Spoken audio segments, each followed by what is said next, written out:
For many, receiving a client grievance inquiry from the Office of Lawyer Regulation and navigating the grievance response process can be an intimidating undertaking.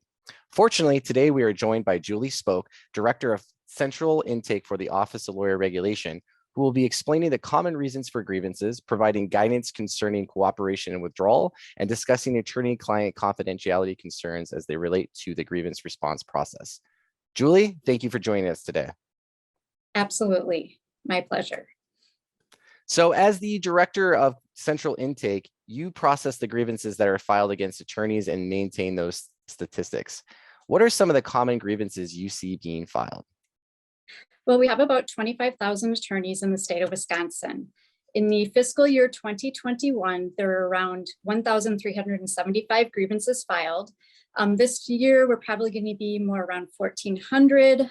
It is going down year by year. For example, back in 2014, we had about 2,500 grievances. The most common grievance allegations are a lack of communication with the client, which is around 15%, and a lack of diligence, which is around 16%. Most grievances, as you could probably assume, are filed by the client, which is around 50% of our grievances, and around 20% are filed by adverse parties. Excellent. Well, now that we've covered some of the common grievances, could you provide a brief summary of the grievance process? Sure.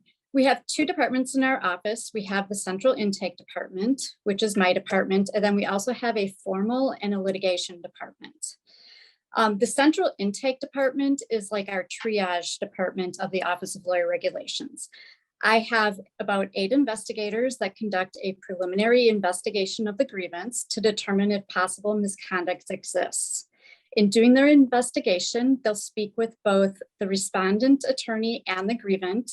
They'll obtain information from both of them, as well as any documentation or evidence that they feel that they may need in order to make a recommendation to me as to how that grievance should be resolved. Approximately 95% of all grievances filed with our office are resolved at the intake department. So resolutions at intake may include a referral to another agency. Let's say they're filing a grievance against a judge that would have to go to the Judicial Commission. Maybe they're alleging unauthorized practice of law, which we would send to like a district attorney or the DOJ. It could be closure as withdrawn by the grievant, where they've decided not to proceed with the grievance. A reconciliation of a minor dispute. For example, maybe the attorney has not been providing the client with a copy of their file. We may, contact the attorney, say, hey, client so-and-so is looking for their file. Could you please return it to them? And then it would be resolved. We also have a statute of limitations for filing a grievance, which as of January of this past year is 6 years. So if a client complains about something that's over 6 years old, we will not open a grievance.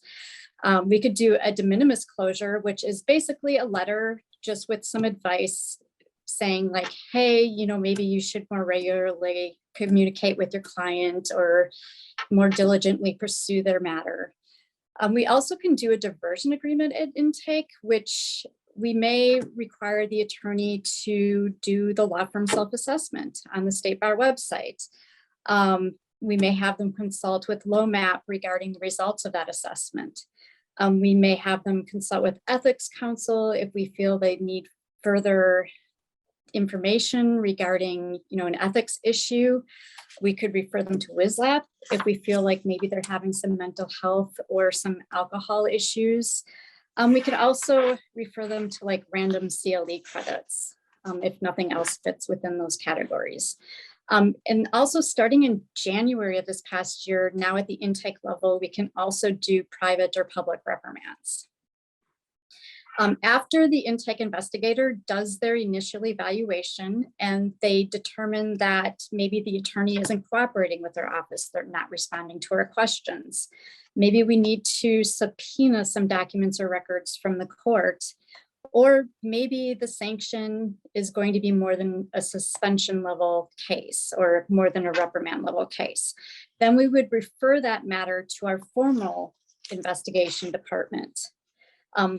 Formal can also resolve matters such as doing a de minimis closure, a diversion, or a consensual reprimand.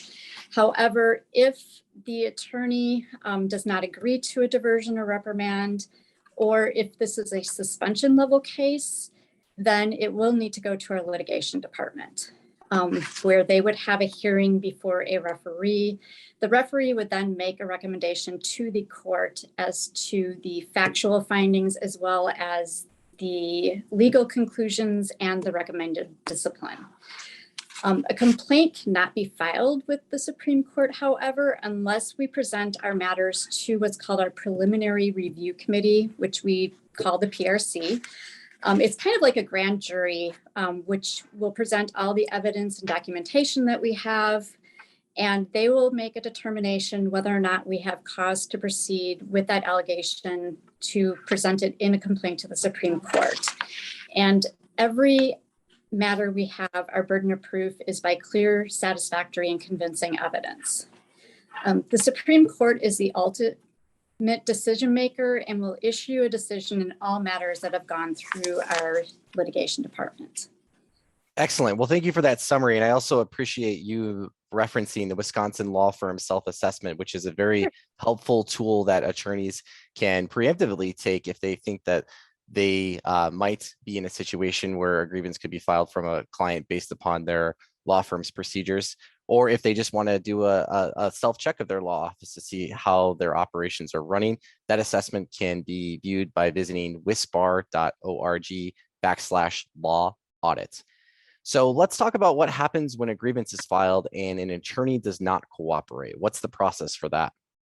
Well, all attorneys are obligated to cooperate with our office. That is governed by Supreme Court Rule 21.15.4, which states that every attorney shall cooperate with the Office of Lawyer Regulation in the investigation, prosecution, disposition of grievances, and complaints filed with or by the director, as well as petitions for reinstatement.